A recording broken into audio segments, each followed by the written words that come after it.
take a walk on the woo-woo side with me. My name is Michelle Douglas and I'm an intuitive healer, coach and soul regression therapist.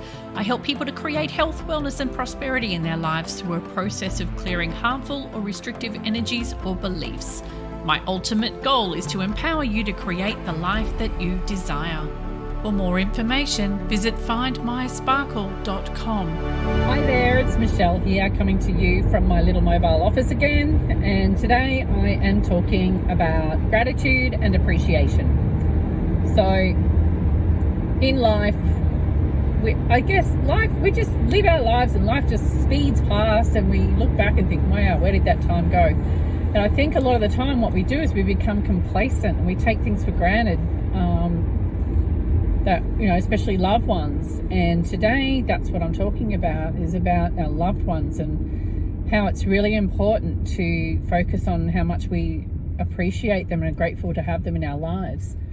When I'm talking to the kids, especially when they're being really nasty to each other, I kind of want to say to them, what if those words you just said to each other, the last words you were ever able to say to that person? Like, how would you feel if they were the last words you ever spoke to your brother or to your family member or whoever? So I'm very lucky in that I'm in a marriage where we just don't fight. Like, we can talk things through, and we do have the odd, very occasional, difficult conversation where, I might be doing something that's annoying him, or he might be doing something that's annoying me, or there just might be something we just don't agree on. But we have a grown-up conversation.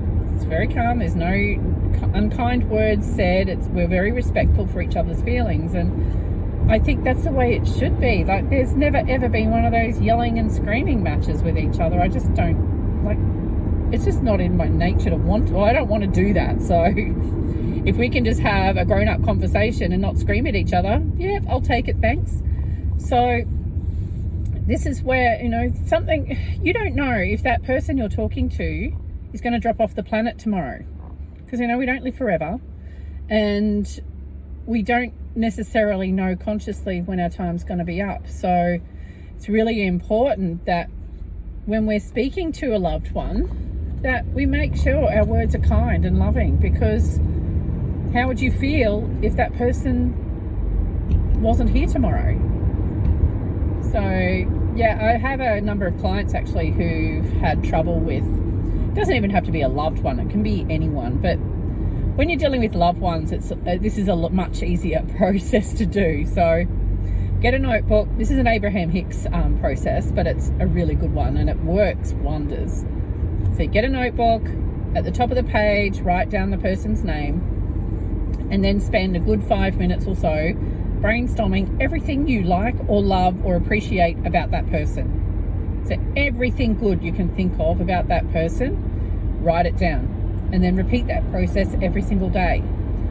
Now, at the time of writing those words about that person, you're probably thinking, what's the point of all of this? But what you're going to find, because I'm going to suggest that you do this every day for at least a week, if not more, but what you're going to find is, because you are constantly looking for positive things to say or do about a person, or to say about a person, or to write down about that person, you're going to notice that you start only seeing those positive things. Now, I've talked in the past about the reticular activating system, which is a part of our brain that filters out information that doesn't align with our beliefs. So while you have a belief that that person is, annoying or not pulling their weight or treating you badly or whatever, while you are holding on to that belief about that person, that's pretty much all your brain's going to let you see.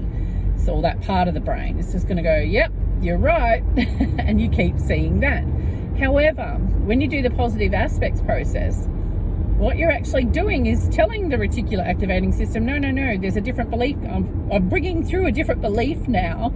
You need to start looking for this instead, all the good things about that person, all the nice things that person does for me, everything positive about that person. So you do that every day, and what you're going to find is throughout the day, you're going to be looking for things to write down the next day when you're doing the exercise again. So you are on purpose looking for the good of that person.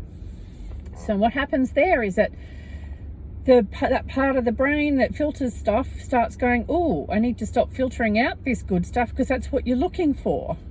And it begins to shift and it starts filtering out the bad stuff because you're no longer focused on the bad stuff. You no longer believe the bad stuff, if that makes sense. So pretty powerful. And I've got a number of clients who've come back to me afterwards saying, oh my God, things changed so much when I shifted that belief or perspective I had about that person.